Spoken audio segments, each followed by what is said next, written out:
Hello everyone, welcome to Manisha's bio hub. आज के इस लेक्चर में हम बात करेंगे प्रेगनेंसी एंड एम्ब्रियोनिक डेवलपमेंट के बारे में। लास्ट लेक्चर्स में हमने फर्टिलाइजेशन एंड इम्प्लांटेशन के बारे में स्टडी कर लिया था। वहाँ पे हमने इम्प्लांटेशन को समझा था कि इम्प्लांटेशन क्या होता है।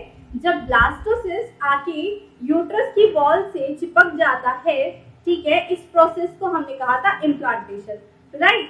वहाँ पे हमने इम्प्लांटेशन को स्टडी कर लिया था, ठीक है। तो लास्ट टाइम हमने बात की थी ब्लास्टोसिस्ट की, है ना। हमने ब्लास्टोसिस्ट का स्ट्रक्चर देखा था। हमने बात की थी कि ये जो ब्लास्टोसिस्ट है इसमें 2 लेयर्स प्रेजेंट होती हैं, एक आउटर लेयर और एक इनर लेयर प्रेजेंट होती है, राइट। आउटर लेयर को हमने इसमें बोला था ट्रोफोब्लास्ट, ठीक है। एंड इनर लेयर को हमने बोला था, ये जो सेल्स का गुच्छा था, वंश था, इसको हमने कहा था इनर सेल मास, राइट। यहाँ तक हमने स्टडी कर लिया था। नाउ अब हम देखेंगे कि प्रेगनेंसी में आगे क्या होता है। अच्छा, उससे पहले ये समझ लेते हैं कि प्रेगनेंसी होता क्या है। प्रेगनेंसी फर्टिलाइजेशन से लेकर जो डिलीवरी के बीच का टाइम होता है उसे हम कहते हैं प्रेगनेंसी, ठीक है। क्या होता है प्रेगनेंसी? फर्टिलाइजेशन के बाद से लेकर डिलीवरी तक का जो टाइम पीरियड होता है उसे हम कहते हैं प्रेगनेंसी। क्लियर है इतनी बात? नाउ अब वापस आ जाते हैं, ठीक है। मैंने कहा ये क्या है, एक ब्लास्टोसिस्ट का स्ट्रक्चर है, राइट। नाउ ये ब्लास्टोसिस्ट क्या करता है, कुछ सेल्स के रीअरेंजमेंट करता है एंड 3 लेयर्स का फॉर्मेशन करता है, ठीक है। क्या करता है ये इनर सेल मास की सेल्स का क्या करता है, रीअरेंजमेंट करता है एंड फॉर्मेशन करता है 3 लेयर्स का, ठीक है, जो फ्यूचर में चल के क्या करेगी, 3 जर्म लेयर को फॉर्म करेंगी, ठीक है। क्या करेंगी आगे चल के 3 जर्म लेयर का फॉर्मेशन करेंगे, ठीक है। जर्म लेयर कौन कौन सी होती है? सबसे पहले ये बनाता है ectoderm, right, then endoderm and after that ये फॉर्म करता है मेसोडर्म, ठीक है। तो आगे चल के क्या होता है, इन 3 जर्म लेयर का फॉर्मेशन होता है, ठीक है। क्लियर है इतनी बात? ओके। नाउ अब क्या होता है, ये जो ब्लास्टोसिस्ट है इसमें ट्रोफोब्लास्ट लेयर से क्या होता है, कुछ फिंगर लाइक प्रोजेक्शंस का फॉर्मेशन होता है, ठीक है। इन फिंगर लाइक प्रोजेक्शंस को हम कहते हैं कोरियोनिक विलाय। क्या बोलते हैं इन्हें? कोरियोनिक विलाय, ठीक है। साथ ही साथ क्या होता है, ये जो यूट्रस है भाई, ये जाके तो यूट्रस से ही चिपका है ना, तो साथ ही साथ यूट्रस क्या करता है, कुछ टिश्यूज का फॉर्मेशन करता है जिन्हें हम बोलते हैं यूटेराइन टिश्यू। क्या बोलते हैं? यूटेराइन टिश्यू बोलते हैं। ये कुछ इस तरीके से होता है कि इधर से क्या किया, ट्रोफोप्लास्ट ने कोरियोनिक विलाय का फॉर्मेशन किया, इधर से क्या किया, यूट्रस ने क्या किया, यूटेराइन टिश्यूज का फॉर्मेशन किया, और ये दोनों एक दूसरे के पास आए। जैसे हम हाथ मिलाते हैं, कुछ इस तरीके से ये एक दूसरे के पास आए, ठीक है। एक दूसरे के पास आने पर ये एक स्ट्रक्चर का फॉर्मेशन करते हैं, आपस में मिलके एक स्ट्रक्चर का फॉर्मेशन करते हैं जिसे प्लेसेंटा बोलते हैं। क्या बोलते हैं? जिसे प्लेसेंटा बोलते हैं। इस प्लेसेंटा का काम क्या होता है? इस प्लेसेंटा का काम होता है मदर से फीटस, मदर एंड फीटस के बीच में डिफरेंट सब्सटेंसेस को ट्रांसपोर्ट करना। अब हमें पता है कि भैया आफ्टर फर्टिलाइजेशन जो हमारा जाइगोट था उसके पास कुछ रिजर्व फूड मटेरियल था, कुछ टाइम, कुछ वीक्स, तो इसने क्या किया, अपना सर्वाइव कर लिया, ठीक है। इम्प्लांटेशन तक तो इसने अपना सर्वाइव कर लिया उस रिजर्व फूड मटेरियल के। लेकिन अब प्रेगनेंसी क्या है, 9 मंथ तक चलनी है, तो 9th मंथ तक ये अपने रिजर्व फूड मटेरियल से तो काम नहीं चला सकता है, तो इसे क्या चाहिए होगा, बाहर से कुछ न्यूट्रिशन, फूड, ऑक्सीजन वगैरह वगैरह चाहिए होगा। तो ये सब पाने के लिए, ये सब लेने के लिए क्या होता है, ये प्लेसेंटा इसे हेल्प करता है। ठीक है, क्या करता है प्लेसेंटा? सबसे पहले प्लेसेंटा करता है ट्रांसपोर्ट, करता है डिफरेंट सब्सटेंसेस। ठीक है, जैसे कि ये क्या करता है, फूड प्रोवाइड करता है, मदर की बॉडी से क्या करता है, न्यूट्रिएंट्स फूड को लाके क्या करता है, डेवलपिंग एम्ब्रियो को प्रोवाइड करता है। साथ ही साथ क्या करता है, ये ऑक्सीजन पहुंचाता है डेवलपिंग एम्ब्रियो में। ठीक है, अब एम्ब्रियो डेवलप हो रहा है तो इसका कुछ वेस्ट प्रोडक्ट भी होगा। ठीक है, पूरा बेबी बन रहा है तो वेस्ट प्रोडक्ट भी होगा। साथ ही क्या करता है, एक्सक्रीटरी प्रोडक्ट्स को एम्ब्रियो से मदर की बॉडी में ले जाने का काम करता है। साथ ही साथ जो भी इसमें कार्बन डाइऑक्साइड बन रही है एम्ब्रियो की बॉडी में, वो भी क्या करता है, एम्ब्रियो की बॉडी से मदर की बॉडी में ट्रांसफर कर देता है।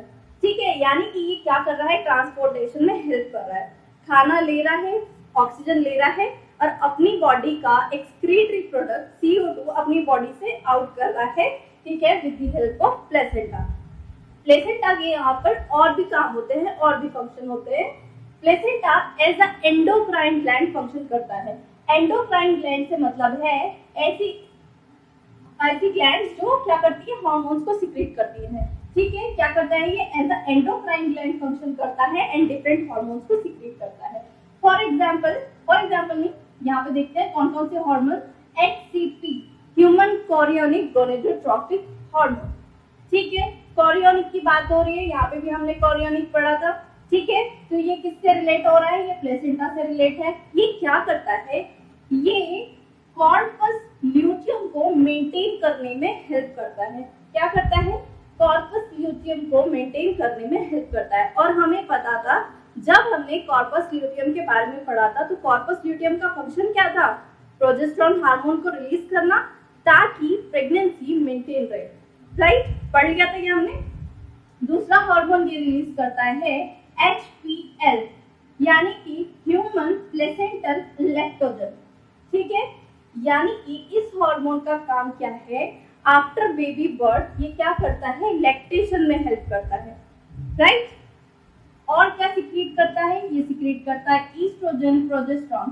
तो ये सारे हार्मोन हेल्प कर रहे हैं प्रेगनेंसी को मेंटेन करने में। ठीक है, यानी कि डेवलपिंग एम्ब्रियो को सपोर्ट कर रहे हैं, उसकी ग्रोथ। ठीक है, साथ ही साथ बाद में क्या होता है, ओवरीज कुछ हार्मोन्स को रिलीज करती है लाइक रिलैक्सिन। ठीक है, ओके, अगर मैं बात करूं इन दो हार्मोन साथ ही साथ इस रिलैक्सिन हार्मोन की, तो ये हार्मोन सिर्फ और सिर्फ एक प्रेग्नेंट वुमन की बॉडी में ही मिलता है। क्योंकि हमने क्या कहा, ये हार्मोन कहाँ से रिलीज हो रहे हैं, प्लेसेंटा से रिलीज हो रहे हैं, है ना। तो ये हार्मोन सिर्फ और सिर्फ किसकी बॉडी में पाए जाते हैं, एक प्रेग्नेंट वुमन की बॉडी में पाए जाते हैं। ठीक है, आजकल मार्केट में different pregnancy test kit available होती है। उन टेस्ट किट में क्या होता है, हम इन हार्मोन की हेल्प से ही प्रेगनेंसी का पता लगाते हैं। ठीक है, ये बेस्ड होती है एंटीजन एंटीबॉडी इंटरेक्शन पे। ठीक है, क्लियर है इसकी बात? ओके, नाउ अब क्या है, प्लेसेंटा बन गया। ठीक है, अब आगे की बात करते हैं। ये जो प्लेसेंटा है, ठीक है, ये जो प्लेसेंटा है कुछ इस तरीके से समझ लेते हैं। भाई मैंने इधर से कहा था कि ट्रोफोब्लास्ट से कोरियोनिक विलाई आए और इधर से यूटेराइन टिश्यू आए, आपस में मिलकर इन्होंने क्या किया, एक प्लेसेंटा का फॉर्मेशन किया। ठीक है, यहाँ पे हमारा एक एम्ब्रियो है। ठीक है, तो ये प्लेसेंटा इस एम्ब्रियो से एक कॉर्ड की हेल्प से कनेक्ट होता है, जिसे हम कहते हैं अम्बिलिकल कॉर्ड। क्या बोलते हैं इसे, अम्बिलिकल कॉर्ड बोलते हैं। ठीक है, अब हम देखते हैं इस यूट्रस में क्या है, एक मदर की यूट्रस में एक एम्ब्रियो है। किस किस तरीके से ये यहाँ पे प्रेजेंट होता है एंड डिफरेंट स्ट्रक्चर्स को हम इस डायग्राम में देखेंगे। सबसे पहले बात करते हैं, ये जो ऊपर की तरफ आपको विलाई साइड दिखाई दे रही है, इन्हें हम कहते हैं प्लेसेंटल विलाई। क्लियर है इतनी बात? ये एम्ब्रियो कहाँ प्रेजेंट होता है, अंडरस्टूड है, यूटेराइन कैविटी में। है ना। यहाँ पे क्या है ये, सॉरी इसमें नीचे वाले में ये जो रेड कलर से मैंने यहाँ पे ड्रॉ किया है ये क्या है, यूटेराइन कैविटी। ठीक है, इसी के अंदर क्या होता है, पूरा एम्ब्रियो प्रेजेंट होता है। ठीक है, ये जो यहाँ पे एक छोटा सा आपको सेक लाइक स्ट्रक्चर दिखाई दे रहा है इसे बोलते हैं एम्ब्रियो सेक। ठीक है, क्या बोलते हैं, एम्ब्रियो सेक बोलते हैं। ये जो हमें एक स्ट्रक्चर दिखाई दे रही है बिल्कुल बीच में, ये है हमारा एम्ब्रियो। ओके, इस एम्ब्रियो को प्लेसेंटा से कनेक्ट करने का काम करता है अम्बिलिकल कॉर्ड। राइट नाउ नीचे की तरफ यूट्रस से बाहर की तरफ सर्विक्स पे प्रेजेंट होता है एक म्यूकस प्लग। क्या होता है, एक म्यूकस प्लग प्रेजेंट होता है सर्विक्स पे। इस म्यूकस प्लग का फंक्शन क्या होता है, ये डेवलप होने वाले एम्ब्रियो को किसी भी इंफेक्शन से बचाता है। ठीक है, यहाँ भी कुछ भी बैक्टीरिया कोई भी इंफेक्शियस एजेंट ना पहुंचे, इसलिए ये म्यूकस प्लग इसको प्रोटेक्ट करने का काम करता है। राइट, तो ये है हमारा प्रेगनेंसी। नाउ एम्ब्रियोनिक डेवलपमेंट क्या होता है, हमें पता है कि जो प्रेगनेंसी होती है, हमने बात की थी, जो एक प्रेगनेंसी होती है वो कितने मंथ की होती है, एक कंप्लीट प्रेगनेंसी होती है 9 मंथ्स। कितना मंथ्स होती है, 9 मंथ्स। ठीक है, इन 9 मंथ्स को हम क्या करते हैं, 3 स्टेजेस में डिवाइड करते हैं, 3 मंथ में। First 3 month, second 3 month and third 3 month. इन्हें हम बोलते हैं first trimester, second trimester and third trimester. ठीक है, हमने कंप्लीट 9 मंथ को क्या किया, 3 ट्राइमेस्टर्स में डिवाइड कर दिया। ठीक है, first trimester, second trimester and third trimester. ठीक है, अब देखते हैं कि डिफरेंट मंथ्स में एम्ब्रियो में क्या क्या चेंजेस होते हैं, क्या क्या डेवलपमेंट होते हैं। ठीक है, सबसे पहला फर्स्ट मंथ में बात करते हैं। फर्स्ट मंथ में सबसे पहले एम्ब्रियो में जो सबसे पहली एक्टिविटी होती है, सबसे पहला बॉडी फॉर्मेशन होता है, ऑर्गन फॉर्मेशन होता है, वो हार्ट होता है। ठीक है, सबसे पहले क्या होता है, हार्ट का फॉर्मेशन होता है। तो डॉक्टर सबसे पहले क्या सुनते हैं, हार्ट बीट सुनते हैं बेबी की, है ना। ये क्या होता है फर्स्ट मंथ में, right. After that second month में लिम्ब एंड डिजिट्स का फॉर्मेशन होता है। थर्ड मंथ में मोस्ट ऑफ ऑर्गन बन जाते हैं किसी भी बेबी में। ठीक है, साथ ही साथ उसके रिप्रोडक्टिव ऑर्गन्स भी फॉर्म हो जाते हैं।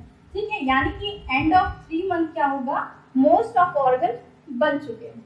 राइट, फिफ्थ मंथ में होता है हेयर ऑन हेड और साथ ही साथ वेरी इंपॉर्टेंट बेबी का first movement. Right, after that 6 month में बेबी की आईलिड्स बन जाती हैं, आई लैशेस बन जाती हैं। राइट, तो यहाँ पे हमारा सेकेंड ट्राइमेस्टर कंप्लीट हो जाता है। आफ्टर दैट थर्ड ट्राइमेस्टर के 9 मंथ में पूरा बेबी डेवलप हो जाता है फॉर डिलीवरी। ठीक है, जो मोस्टली थर्ड ट्राइमेस्टर होता है, इसमें क्या होता है, बेबी का वेट बढ़ता है। ठीक है, एंड 9 मंथ में क्या होता है, एक फुली मैच्योर्ड बेबी डिलीवर होने के लिए तैयार होता है। राइट, तो ये है हमारा complete pregnancy and embryonic development. I hope आपको अच्छे से समझ आ गया होगा। अगर आपकी कोई भी डाउट है तो आप कमेंट करके पूछ सकते हैं। And don't forget to like, share and subscribe this channel. Thank you so much, bye bye.